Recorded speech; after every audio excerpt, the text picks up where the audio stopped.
Assalamualaikum warahmatullahi wabarakatuh.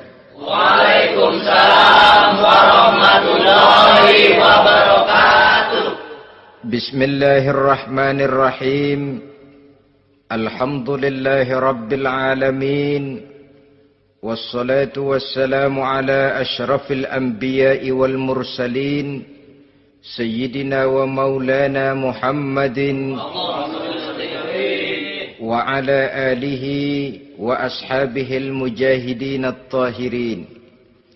Amma ba'du, subhanaka la ilma lana illa ma 'allamtana innaka antal alimul hakim. La hawla wa la quwwata illa billahil aliyyil azim. Saudara-saudara kaum muslimin, terutama adik-adik para remaja dan pemuda yang saya cintai. Apabila seseorang akan membangun rumah, tentu saja dia akan mengadakan beberapa pilihan. Sejak dari memilih lokasi di mana rumah itu akan didirikan, sampai kepada menentukan bahan-bahan kualitas yang akan dipakainya, sampai kemudian kepada wujud dan bentuk rumah yang akan ditinggalinya. Demikianlah bahwa untuk membangun sebuah rumah yang hanya untuk menaungi kehidupan di dunia ini, kita mengadakan berbagai macam pilihan. Apalagi kalau kita akan membangun sebuah rumah tangga yang kita harapkan tidak hanya akan menaungi kehidupan di dunia ini, tidak hanya untuk kepentingan kita saja, tetapi juga untuk kepentingan anak cucu kita di belakang hari, termasuk sampai kepada hari akhirat nanti. Oleh karena itu, pada pertemuan kali ini, saya hanya ingin khusus berbicara kepada adik-adik remaja dan para pemuda, bagaimana sebaiknya memilih jodoh menurut ajaran agama Islam. Dalam Al-Quran, Allah subhanahu wa ta'ala menjelaskan, Zuyyina linnasi hubbus syahawati minan nisa. Bahwa manusia, apapun jenisnya, asal dia bernama manusia, dihiasi dengan perasaan cinta kepada perempuan.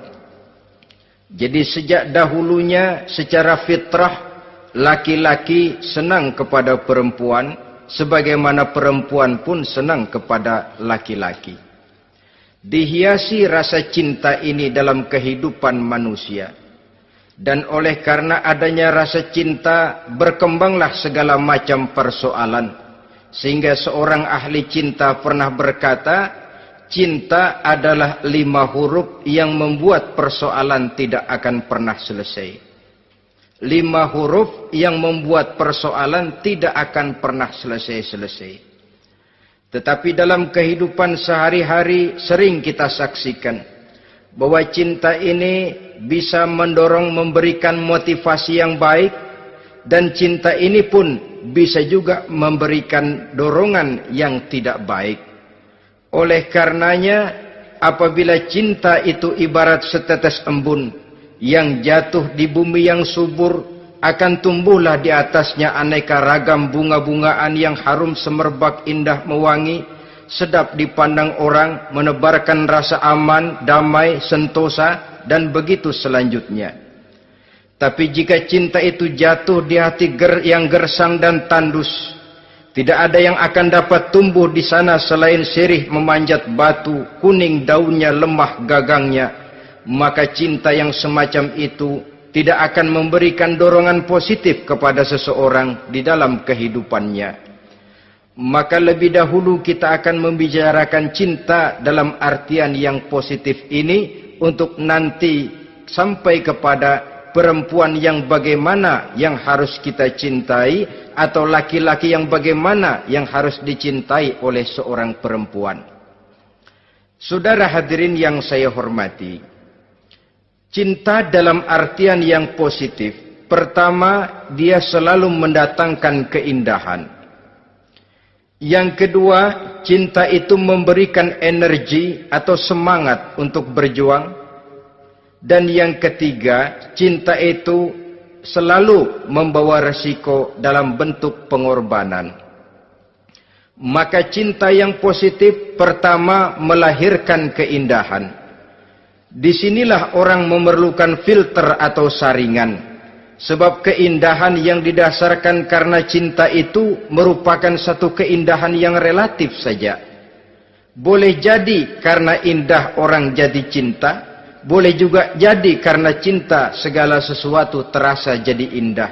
Namun bagaimanapun juga, kalau hati sudah diliputi oleh rasa cinta, segalanya akan terasa menjadi indah.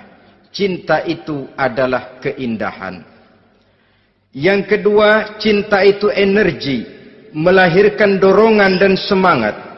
Yang lemah bisa menjadi kuat, yang takut bisa menjadi berani, yang jauh jadi terasa dekat. Itu semua karena dorongan cinta. Dan dari energi ini lahirlah yang ketiga, bahwa cinta adalah pengorbanan. Sehingga orang berkata, berani bercinta artinya harus berani berkorban. Takut berkorban, jangan bercinta. Kalau cinta ini kita salurkan kepada nilai-nilai agama umpamanya, yang pertama, cinta mendatangkan keindahan. Kita cinta kepada agama, maka apapun yang diperintahkan oleh agama akan terasa menjadi indah. Solat akan terasa menjadi indah. Puasa terasa menjadi indah. Zakat terasa menjadi indah. Jihad pun akan terasa menjadi indah. Persis kalau kita cinta kepada seorang gadis. Jika kita cinta kepada seorang gadis, apanya saja akan kelihatan menjadi indah. Jalannya terasa indah, lenggang-lenggoknya terasa indah, suaranya merdu padahal cemprengnya bukan main. Seluruhnya akan mendatangkan keindahan karena dasarnya sudah cinta. Cinta membawa kepada keindahan. Yang kedua, cinta itu melahirkan energi. Orang yang cinta kepada agama akan lahir tenaga dan semangatnya melaksanakan ibadah, melaksanakan puasa, melaksanakan zakat, melaksanakan solat, melaksanakan haji, bahkan melaksanakan jihad sekalipun. Cinta selamanya menimbulkan energi dan semangat. Sama saja dengan kita apabila jatuh cinta kepada seorang gadis, walaupun rumahnya jauh, katanya, gunung pun akan kudaki, lautan pun kuseberangi. Untuk apa itu? Untuk menemui apa yang kita cintai. Cinta selamanya melahirkan energi. Capek tidak terasa, lelah tidak terasa, semuanya tertutup oleh keindahan yang bernama cinta. Lalu yang ketiga, cinta membawa pengorbanan. Apabila kita cinta kepada agama, maka pengorbanan terhadap apapun yang diminta oleh agama, baik itu pengorbanan waktu, tenaga, pikiran, harta, bahkan pengorbanan nyawa sekalipun, kita tidak akan berat melaksanakannya karena cinta kita kepada agama yang kita anut ini. Demikian juga cinta kita kepada seorang perempuan akan membuat kita rela berkorban. Apapun yang dia minta, jangankan kita tidak mampu, jangankan kita mampu, kita tidak mampu sekalipun, kita masih berusaha untuk mampu guna memenuhi tuntutan si buah hati belahan jantung. Kadang-kadang malam minggu si doi ngajak nonton.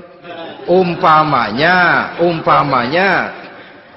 duit tidak ada, gajian belum, kerja enggak. Timbullah inisiatif. Entah sepatu kita jual ke tukang loa, entah celana mampir dulu ke tempat lain. Yang penting kita berkorban untuk memenuhi permintaan si buah hati belahan jantung. Ketika itu pengorbanan sudah tidak kita rasakan lagi. Bahkan pengorbanan yang paling pedih sekalipun, dalam gurau, dalam bercanda misalnya, dicubit kita oleh kekasih kita, pedih bukan main, terkelupas kulit, mengalir darah, bukan nangis, nyengir. Malah kadang-kadang minta tambah dicubit lagi. Itulah romantikanya cinta, sanggup membuat orang berkorban, melahirkan energi dan semangat, menambah keindahan dalam kehidupan, sepanjang dia dalam artian yang positif. Kalau demikian masalahnya, di dunia yang penuh dengan perbenturan nilai sekarang ini, orang sering salah jalan bagaimana memilih jodoh untuk membangun rumah tangga yang bahagia. Jangan lupa bahwa membangun rumah tangga ini bukan hanya untuk 1-2 bulan, bukan hanya untuk 1-2 tahun, bahkan bukan cuma untuk kehidupan dunia, lebih daripada itu pun untuk menunjang kebahagiaan di akhirat. Oleh karenanya, memilih jodoh bukan satu hal yang mudah, bukan satu hal yang bisa dilaksanakan sambil lalu, tetapi memerlukan penelitian, memerlukan pengamatan yang mendalam. Apa petunjuk agama tentang itu? Dengan kata lain, bagaimana seharusnya seseorang memilih jodoh dalam kehidupannya? Ini tentu saja sumbangan moral buat adik-adik remaja dan para pemuda yang lagi kebingungan memilih jodoh, atau barangkali buat bapak-bapak yang kepengen nambah lagi.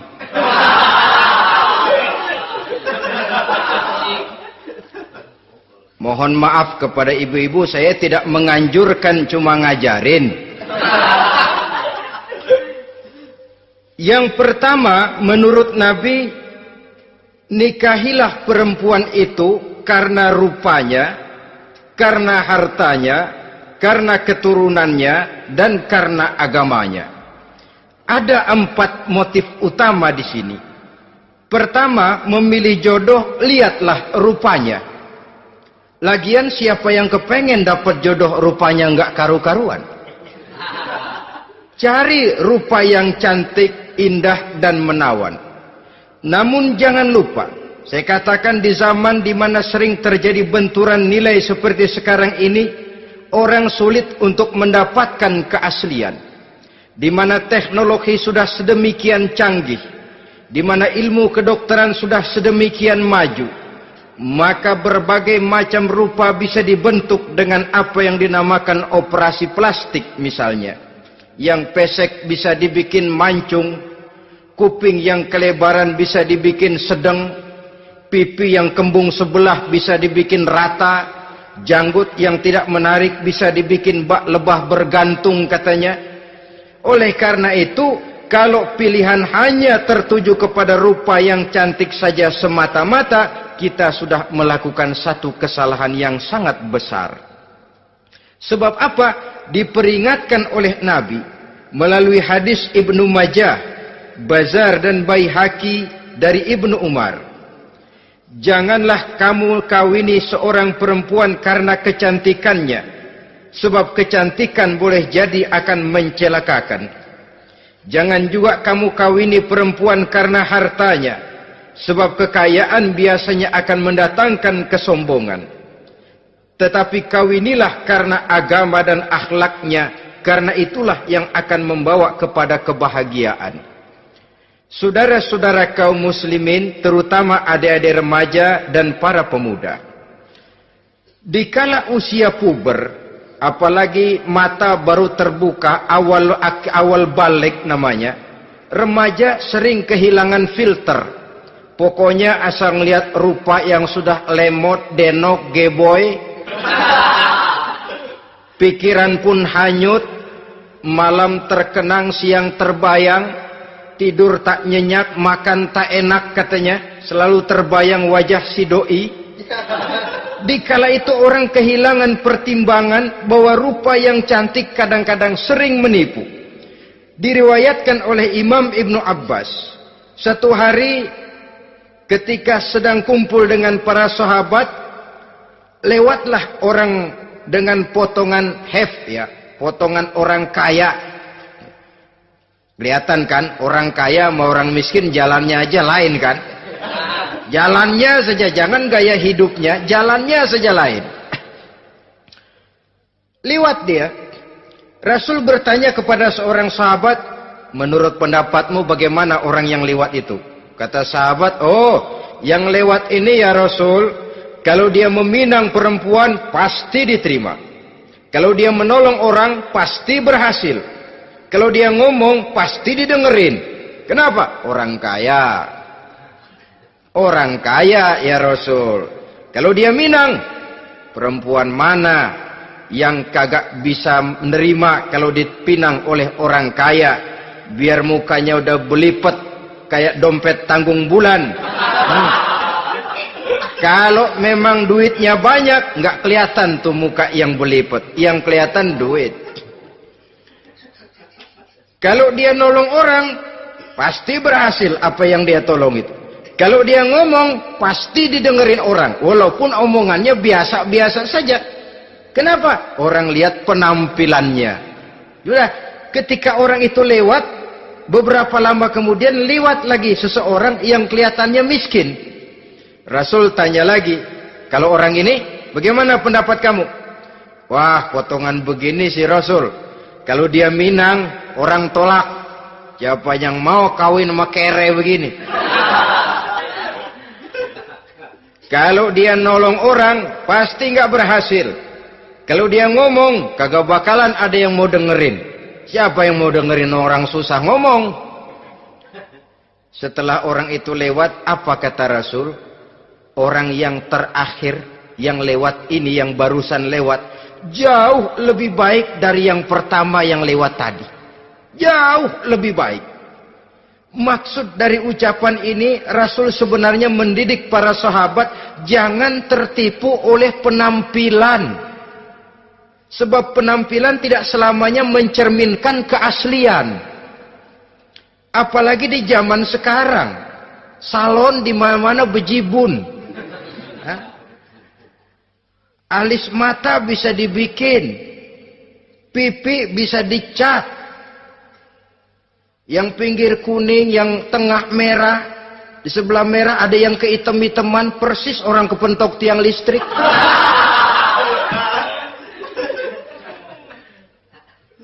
Kecantikan yang artifisial, kecantikan yang bukan alami. Karena itu silakan saja cari yang cantik, tapi jangan terpaku sampai di situ. Sebab kecantikan di samping dia mudah berubah oleh pergeseran masa dan pertukaran waktu, ternyata penampilan tidak selamanya mencerminkan keaslian. Lain hari seorang sahabat pernah mengadu, "Ya Rasul, ada apa? Inna imra'ati la turaddu yadul lamis."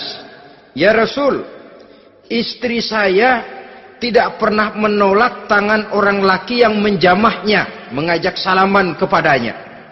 Apa jawab Rasul? Ceraiin aja. Tapi hati saya berat ya Rasul, saya cinta betul sama dia. Ya kalau hatimu berat, jaga dia baik-baik. Nah, dari riwayat ringkas ini kita ambil satu perbandingan. Memang punya istri berwajah cantik itu kadang-kadang si malakama kalau imannya tidak kuat. Si malakama.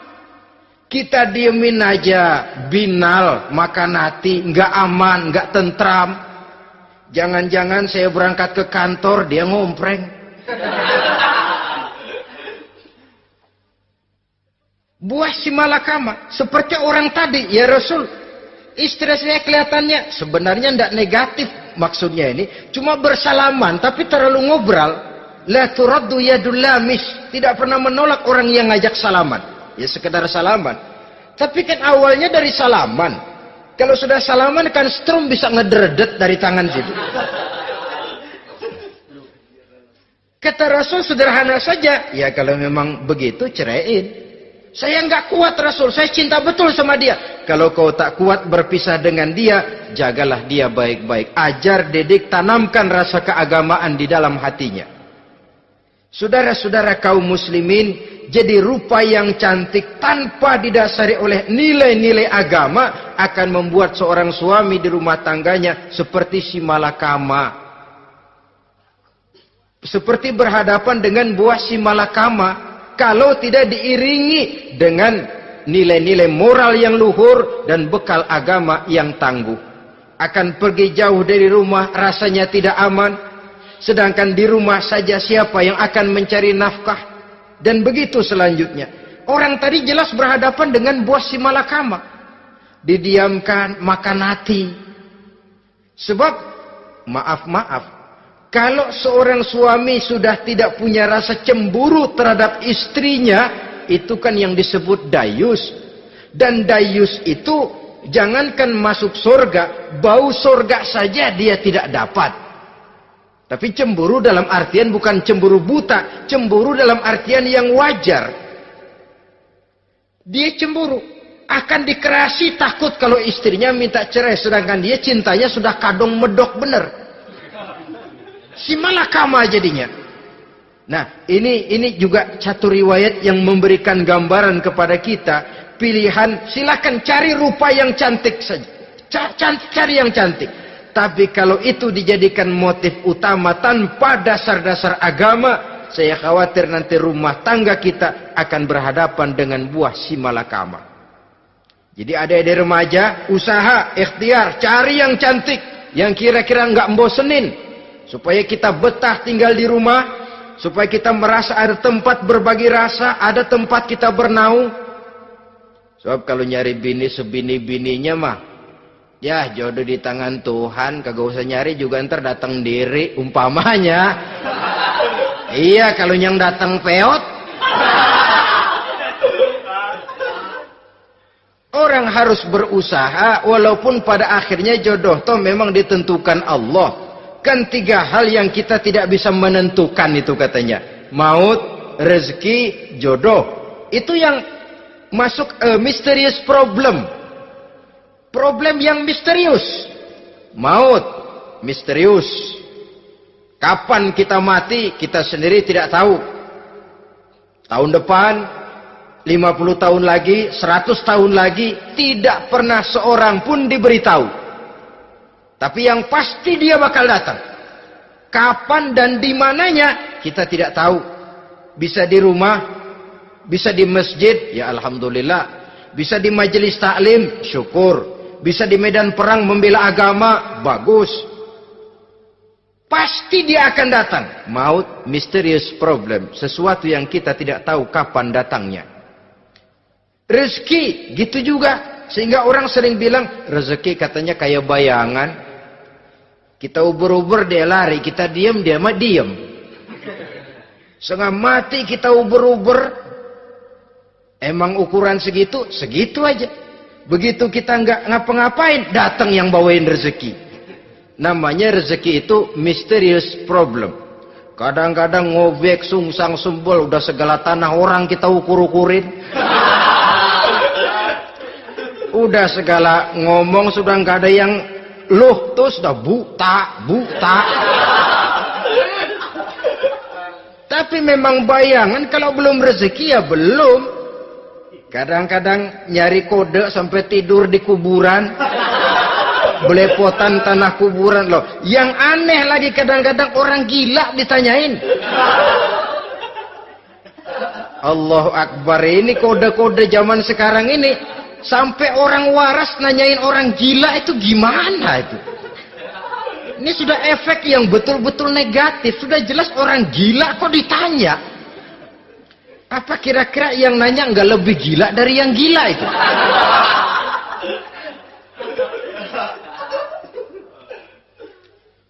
Saudara-saudara kaum muslimin, terutama adik-adik remaja dan para pemuda, jadi silakan saja cari rupa yang cantik. Karena dia akan jadi tautan hati, buah hati belahan jantung. Tempat kita berbagi rasa, tempat kita pulang dan tinggal di rumah tangga kita. Tapi hendaknya kecantikan rupa itu diiringi juga dengan kecantikan budi. Karena itu cari rupa yang cantik. Ini pilihan utama. Yang kedua, kata Nabi, harta, cari yang kaya. Tetapi jangan lupa, jangan dijadikan pilihan utama. Karena kekayaan sering mendatangkan kesombongan. Apalagi kalau seorang pemuda mendapat istri orang kaya. Hidupnya dimodali oleh istrinya. Maka biasanya wibawanya sebagai seorang suami akan hilang. Akhirnya komando di tangan istri. Dikala itulah suami tidak lebih daripada prajurit yang taat kepada komando istrinya. Padahal menurut konsep Quran, ar-rijalu qawwamuna 'alan nisa. Laki-laki diciptakan sebagai pembimbing bagi perempuan.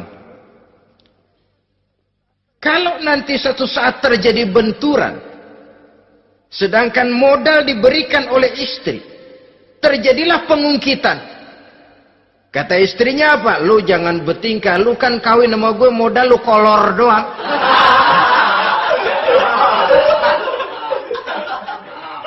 Kalau sekarang bertingkah silakan keluar rumah.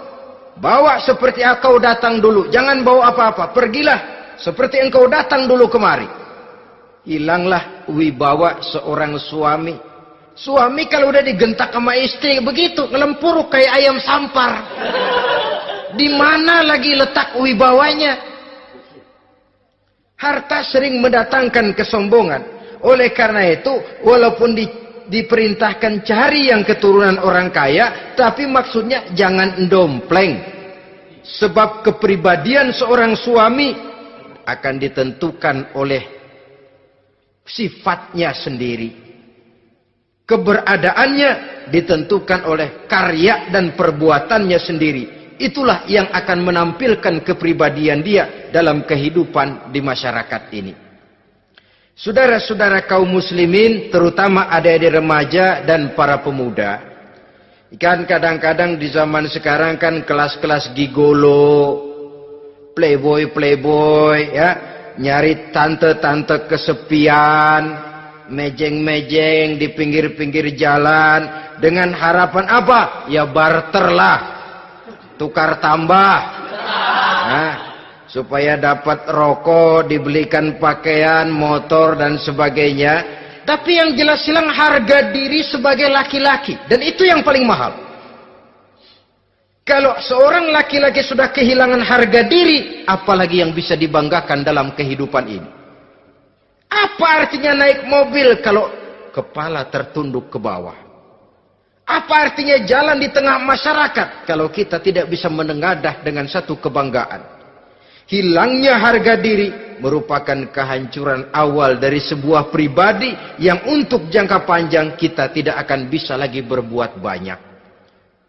Tanpa harta orang memang sulit untuk bahagia.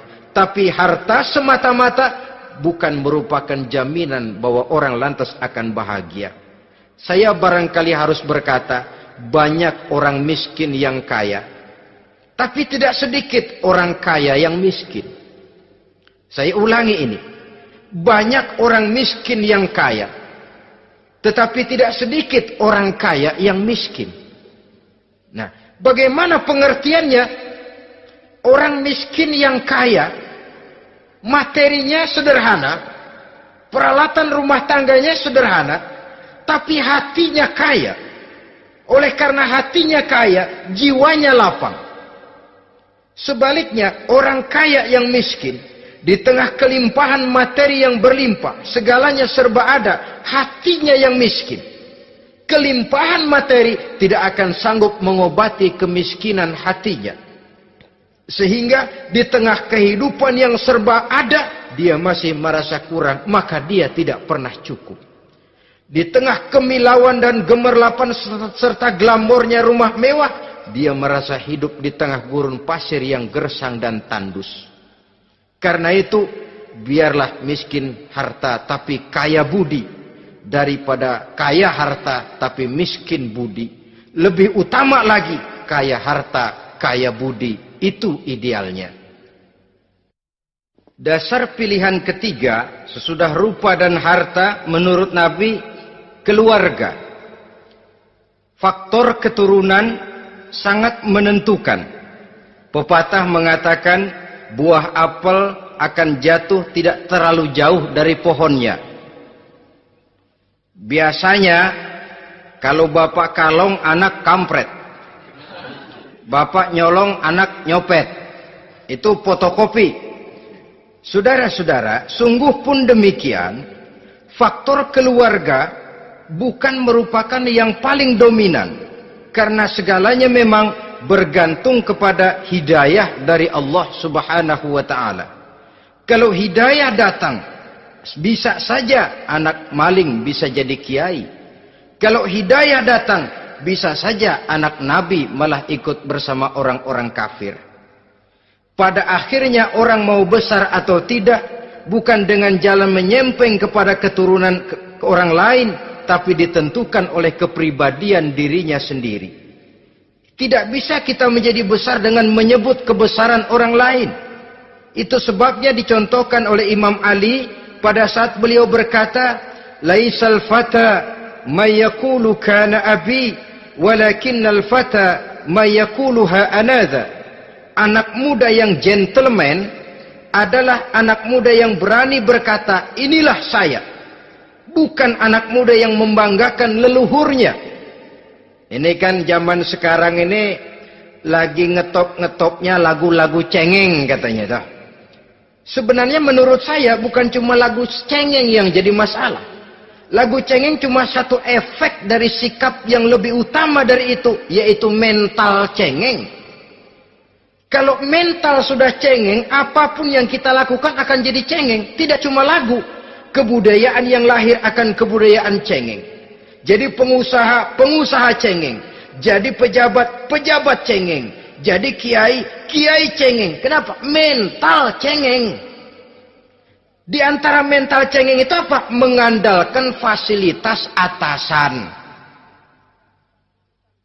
Kalau tidak ada fasilitas dari atas, lantas tidak bisa berbuat apa-apa. Cengeng. Menjadi besar bukan karena karier pribadi, tapi karena nasib katrolan.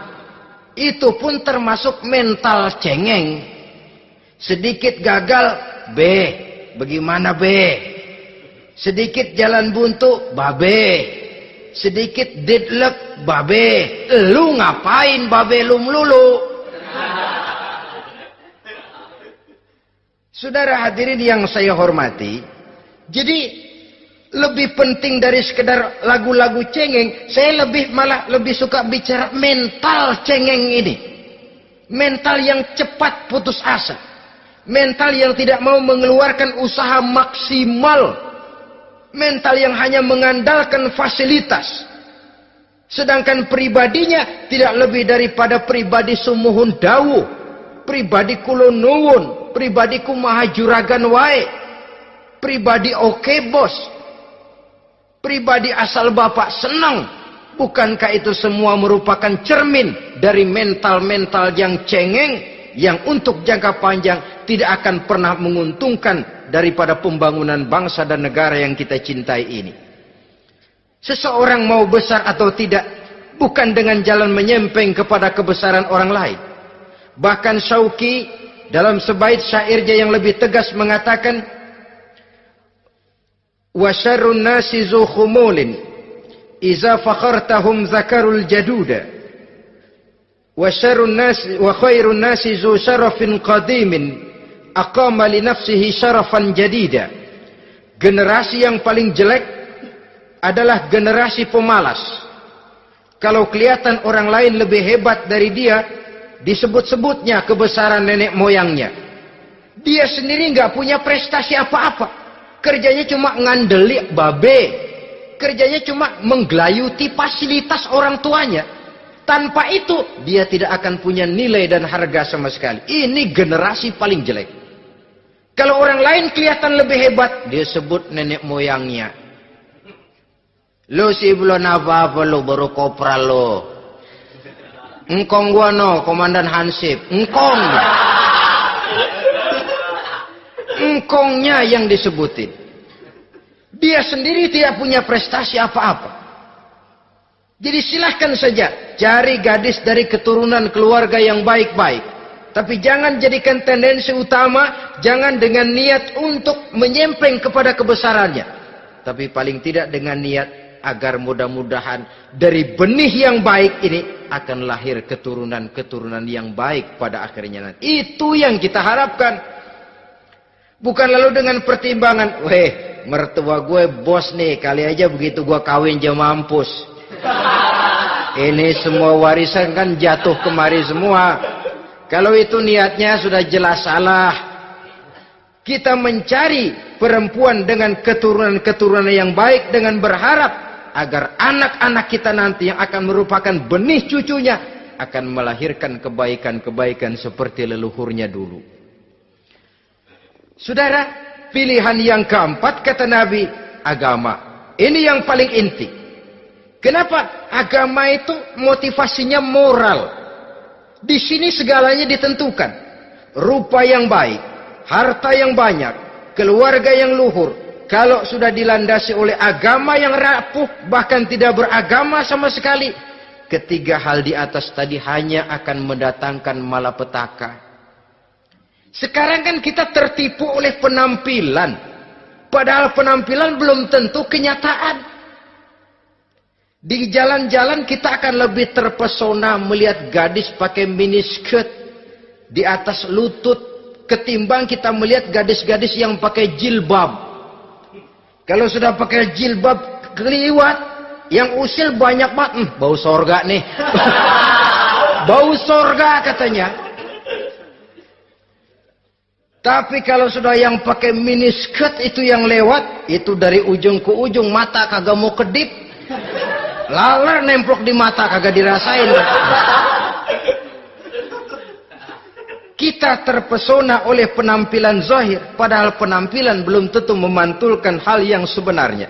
Tapi memang itulah watak manusia. Watak manusia, saya katakan manusia tanpa kecuali. Tetapi bergantung kepada pemikiran jangka pendek atau jangka panjang. Kalau jangka panjang yang kita pikirkan, ya tentu kita tidak akan mudah terpesona oleh hal yang zahir. Sampai-sampai Quran sendiri mengatakan budak yang hitam legam tapi beriman itu lebih baik daripada orang-orang musyrik walaupun cantik, denok, lemot, geboy. Ada lagi nggak bahasa yang lebih dari itu? Cantik, denok, lemot, geboy, bahenol, nerkom. Tapi kafir masih lebih baik budak yang hitam legam sekalipun. Kalau dia beriman. Kenapa? Rumah tangga untuk jangka panjang. Sebab itu Islam tidak membolehkan kawin campuran dengan lain agama. Walaupun ada ayat yang mengatakan boleh kawin dengan ahlul kitab. Tapi sebagian mufassir menjelaskan bolehnya kawin dengan ahlul kitab itu dalam kondisi darurat. Dalam kondisi normal tidak bisa. Kenapa? Kalau sudah berlainan agama, akan terjadi kerancuan rumah tangga untuk jangka panjang. Bagaimana membina dalam keharmonisan di rumah tangga? Bagaimana nasib anak-anak nanti? Kadang-kadang ada keluarga, kami sih keluarga modern. Anak-anak kami berikan kebebasan untuk milih agama apa saja. Bapaknya Islam, istrinya Kristen, anaknya ada yang Hindu, Buddha. Bagus nih, keluarga pecel namanya. Bagaimana keluarga modern bisa seperti itu? Padahal seorang suami bertanggung jawab di hadapan Allah. Dia akan ditanya tentang istrinya. Dia akan dimintakan pertanggungan jawab tentang anak-anaknya. Kalau istri kita berlainan agama, mungkin terjadi pengkaplingan. Pokoknya kalau anak perempuan ikut ibu, anak laki ikut bapak. Administrasi dunia bisa begitu. Tapi akhirat, pertanggungan jawab di hadapan Allah. Bisakah kita? Sorry aja Tuhan emang janjinya begini. Saudara hadirin yang saya hormati, oleh karena itu budak legam hitam kalau beriman masih lebih baik daripada orang-orang yang tidak beriman walaupun cantik dan mempesona. Kenapa? Ini faktor agama. Ya buat 1-2 bulan bisa terwujud rumah tangga yang tentram. 2-3 tahun mungkin masih bisa bertahan, tapi sampai kapan? Sampai kapan itu akan terwujud? Pada akhirnya akan muncullah dilema yang akan sulit buat diatasi. Oleh karenanya, motif agama dijadikan stres oleh Nabi. Fasfar bizatiddin taribat yadak. Pilih agama sebagai titik sentral, sebagai pilihan utama.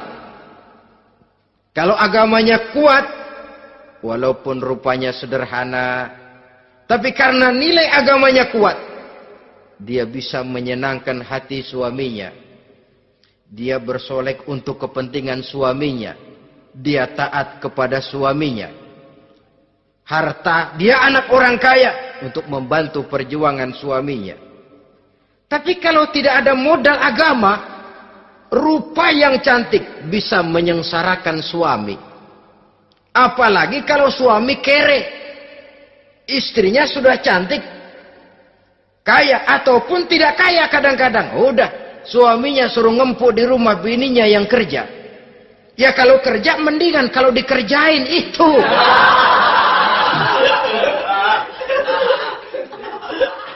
Itu yang repot.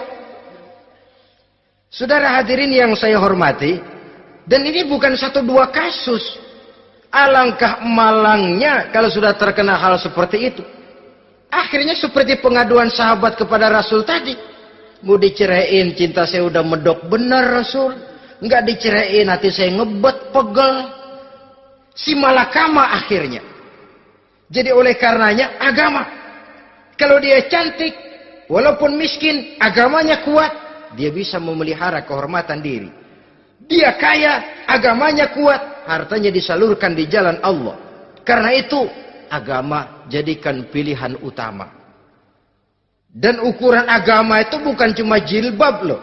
Ya kadang-kadang ada juga yang jilbabnya nggak pernah lepas, tapi kadang-kadang akhlaknya lebih binal dari yang kribo. Ada cuma sekedar kamuflase saja, itu pun penampilan, sekedar penampilan saja. Cuma dari segi aurat ya memang lebih baik dan lebih utama, dan saya kira lebih mengundang penasaran toh. Duren kalau udah dibuka kan kelihatan isinya, emang udah begitu, udah. Tapi kalau masih rapat, itu yang rasanya kita pengen buka. Timbul tantangan, gue pengen tahu isinya. Rasanya juga begitu. Sama saja dengan baju, kalau dibungkus rapat di plastik, ditaruh di etalase, adanya di toko mau serba ada, tahu kita barang mahal nih. Biar punya duit, kita mau nawar ragu-ragu, takut nggak cukup. Tapi kalau barang sudah dibuka di jalanan, diobral di pinggir jalan, murahan, 1.003 masih dicampur odol. Yang begitu sih biar nggak punya duit, kita berani banget tanya, nawar, megang lagi nyemek. Berat duit nih bang. Kenapa? Barang sudah terbuka. Jadi saudara-saudara, syukur kalau keempat-empatnya ini jodoh terkumpul dalam jodoh yang saudara cari. Sudah rupanya cantik, kaya, keturunan orang baik-baik, agamanya kuat. Nah, surga dunia tuh. Yang begitu cari. Kalau ada yang begitu, saya juga mau nambahin satu lagi.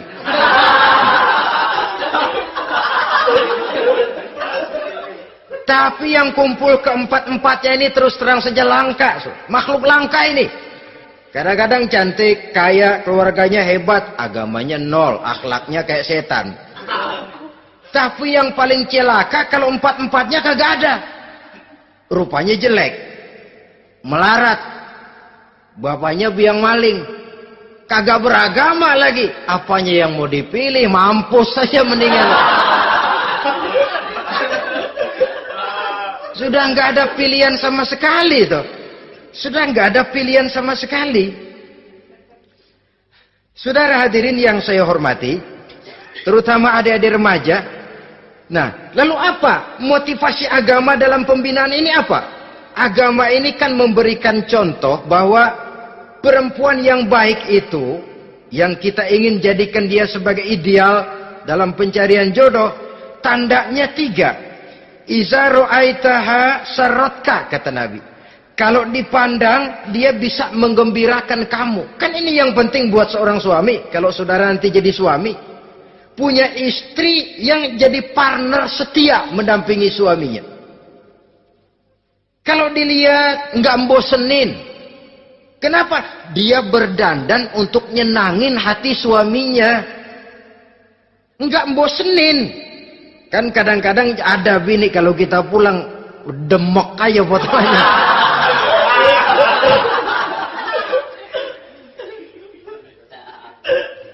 Ini yang bikin suami nggak betah di rumah ini kan yang begini.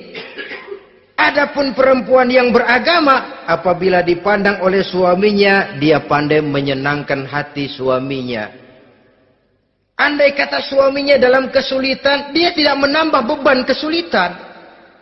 Paling tidak dia bisa memberikan satu bantuan moral. Bantuan moral untuk mengurangi beban kesulitan daripada suaminya. Suami pulang dagang rugi, kata istrinya, romantika bang.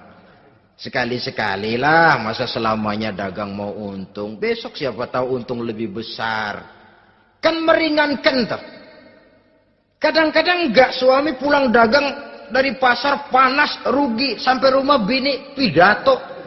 Pletar-pletor. Lu dagang rugi, emang lu laki goblok.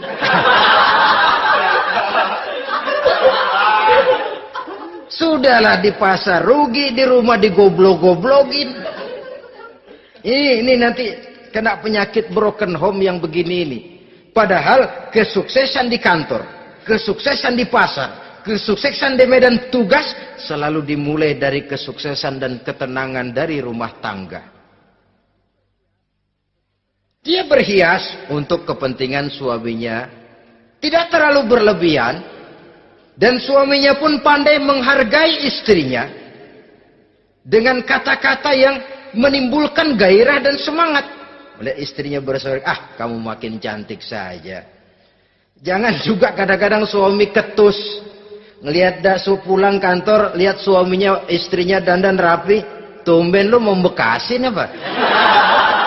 Mau bekasin katanya.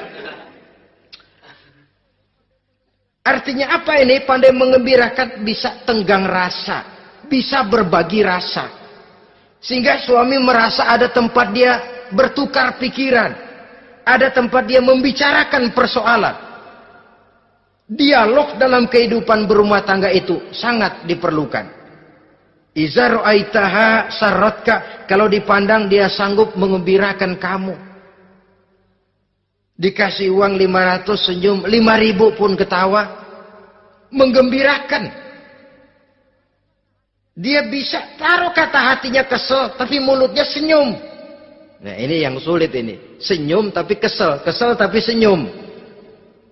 Kadang-kadang istri itu kan kalau sudah kesel, suami pulang nggak bisa dia menyembunyikan kekesalannya. Dari jauh suami sudah lihat ini yang nyambut, ini bemo ini. Udah monyong, serem. Saudara hadirin yang saya hormati, yang kedua, bila diperintah dia taat. Ini pengaruh agama. Sehingga Nabi mengatakan, "Lau amartu li ahadin ayyasjuda ila ghairiha, la amartul mas'ada la amartul mar'ata litasjuda ila zawjiha likibari haqqihi 'alaiha." Andai kata saja boleh aku memerintahkan manusia untuk sujud kepada sesama manusia, pastilah aku perintahkan perempuan untuk sujud kepada suaminya. Kenapa? Karena besar hak suaminya kepada dirinya. Untung sujud kepada manusia tidak boleh. Andai kata boleh, perempuan disuruh sujud sama suaminya. Ini tidak perlu sampai sujud, cium tangan saja minta ridho suami. Kadang-kadang perempuan sekarang berat. Paling banter setahun sekali lebaran doang. Laki pulang sembahyang tubruk, cium tangan, minta redo, nangis segala macam. 3 hari habis lebaran, beras habis, monyong aja lagi.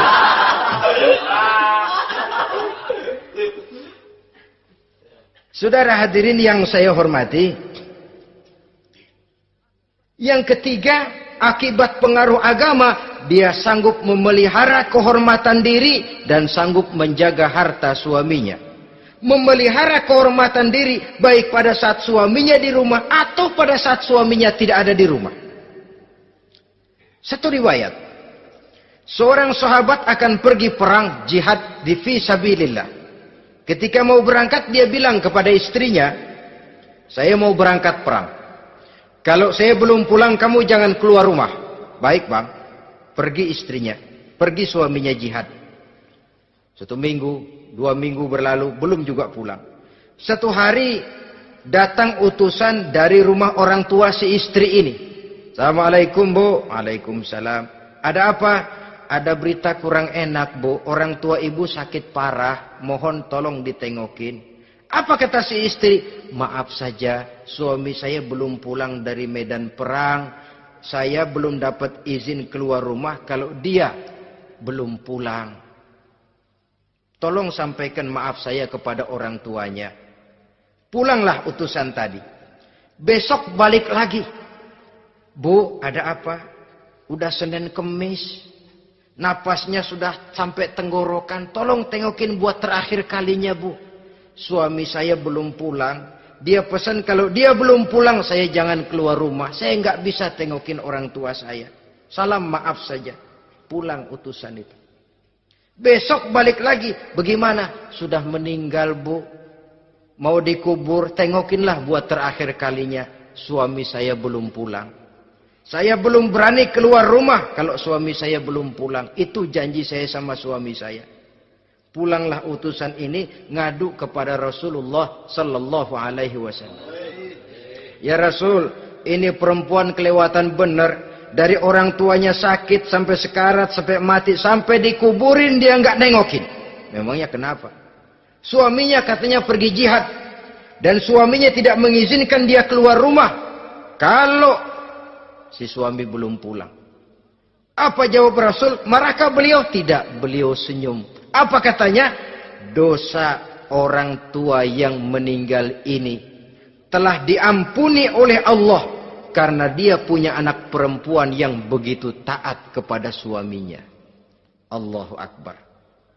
Dosa orang tua yang sudah meninggal itu diampuni oleh Allah karena dia punya anak perempuan yang begitu taat kepada suaminya. Ketaatannya kepada suaminya menyebabkan dosa orang tuanya diampuni oleh Allah Subhanahu wa taala. Suami pergi jihad, orang tua sakit keras, tidak berani dia keluar rumah.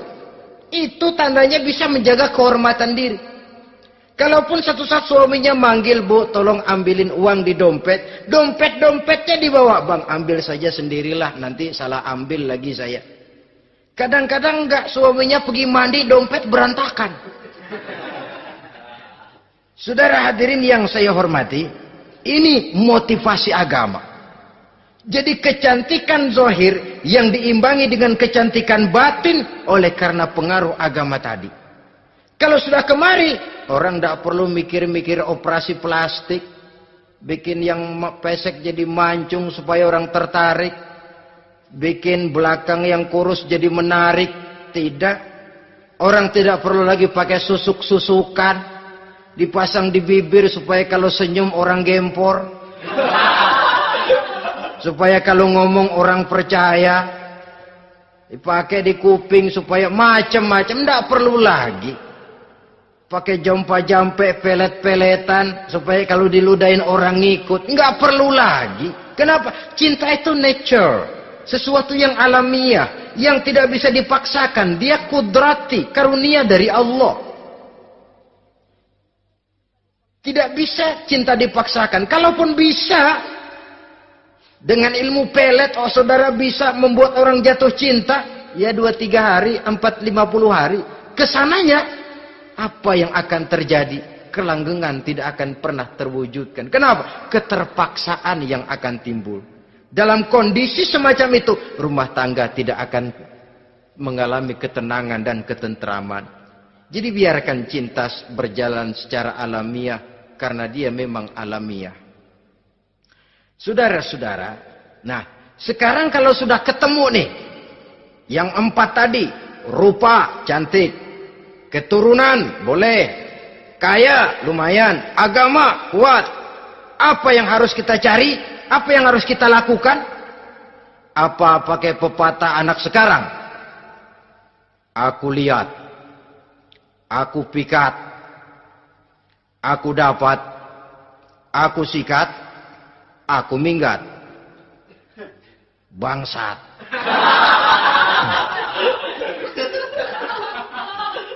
Itu kan ada moto cinta kilat begitu tuh. Cinta kilat katanya. Aku lihat, aku pikat, aku dapat, aku sikat, aku minggat. Bangsat. Atau kita harus hanyut dalam arus free love, free sex, samenleving, eksperimen dulu? Tidak. Islam mengajurkan kalau memang seret. Nah, ini rasanya ini nih. Mantap gue nih. Apa yang diajarkan oleh Islam selanjutnya? Meminang, saudara-saudara. Meminang adalah langkah awal untuk mengikat tali pernikahan. Diizinkan meminang. Dan di dalam meminang pun diizinkan untuk melihat. Cuma kalau boleh, ya syaratnya itu, waktu melihat itu jangan sampai ketahuan si perempuan yang akan kita pinang itu. Untuk apa kita meminang? Pertama, untuk yakin. Yakin bahwa perempuan yang kita inginkan ini sudah kumpul syaratnya itu, tidak ada cacatnya. Yang kedua, untuk memperkuat tekad hidup berumah tangga. Diperlukan meminang. Adapun adat itu berbeda. Tapi bahwa konsep meminang itu dalam Islam ada, itu jelas.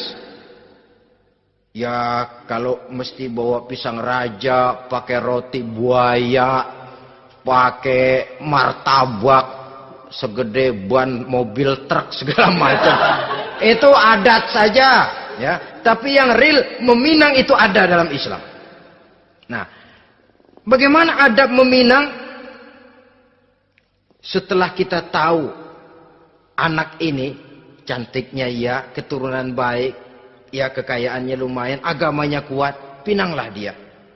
Caranya boleh lihat langsung. Lihat langsung kalau bisa tanpa setahu si perempuan. Dan batas yang boleh dilihat itu muka dan tangan. Itu saja. Jadi jangan gerusak. Minta permisi Pak, saya mau ngelihat anak bapak seutuhnya. Soalnya buat saya ini nanti. Apanya aja dibedolin, jangan. Kira-kira yang boleh itu muka sama tangan. Andai kata kita risih, sebab nanti kalau nggak jadi akan jadi timbul rasa malu dan si perempuan juga kasihan. Boleh mengutus perempuan yang kita percaya. Coba kau ke sana, lihat kondisinya yang sebenarnya bagaimana. Kalau ngelihat dari jauh sih utuh, siapa tahu nanti tangannya kurang sebelah. Coba lihat sana. Saudara-saudara, kemudian boleh juga ditanyakan kepada orang tuanya. Dan dalam hal ini orang tua si gadis tidak boleh menyembunyikan aib atau cacat yang dimiliki oleh anaknya. Dia harus menceritakan apa adanya. Sampai pun kekurangan anaknya yang paling kecil sekalipun. Sebab apa?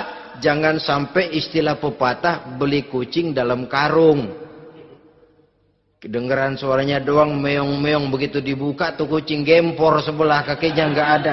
Kan tentu kita tidak kepengen kecewa di belakang hari. Itulah perlunya meminang sebagai jembatan untuk menuju kepada pernikahan. Nah, dengan demikian kalau sudah usaha meminang ini dilaksanakan, jangan merasa sudah setengah resmi. Ini yang kadang-kadang jadi penyakit. Malah sesudah meminang harus masing-masing lebih menjaga diri, menjaga kehormatan, menjaga pergaulan. Kenapa? Agar saat memasuki jenjang pernikahan nanti merupakan jenjang yang sangat ditunggu-tunggu. Ada rasa keinginan tahu. Kalau tidak, ya udah biasa, nggak giroh lagi ngadepin perkawinan. Kenapa? Kemarin-kemarin gue udah cobain. Hilang gairah lagi. Sebab itu kalau sudah meminang, jangan merasa sudah setengah halal. Ah, udah minang ini ah. Kadang-kadang orang tua juga konyol. Sudah dipinang, diumbar. Lu mau kemana keda lu udah pinang? Padahal meminang itu cuma langkah awal Sedangkan selanjutnya harus lebih berusaha menjaga kehormatan diri sampai pada saat nanti pelaksanaan pernikahan. Nah, saudara-saudara, terutama adik-adik remaja dan para pemuda, walaupun agak sekilas memang karena terbatasnya waktu pada pertemuan ini, mudah-mudahan bisa memberikan gambaran yang sepintas tentang bagaimana sebaiknya kita memilih jodoh di dalam membina rumah tangga yang bahagia. Semoga ada manfaatnya. Terima kasih atas segala perhatian. Mohon maaf atas segala kekurangan. Usikum wa nafsi bitaqwallah. Wassalamualaikum warahmatullahi wabarakatuh.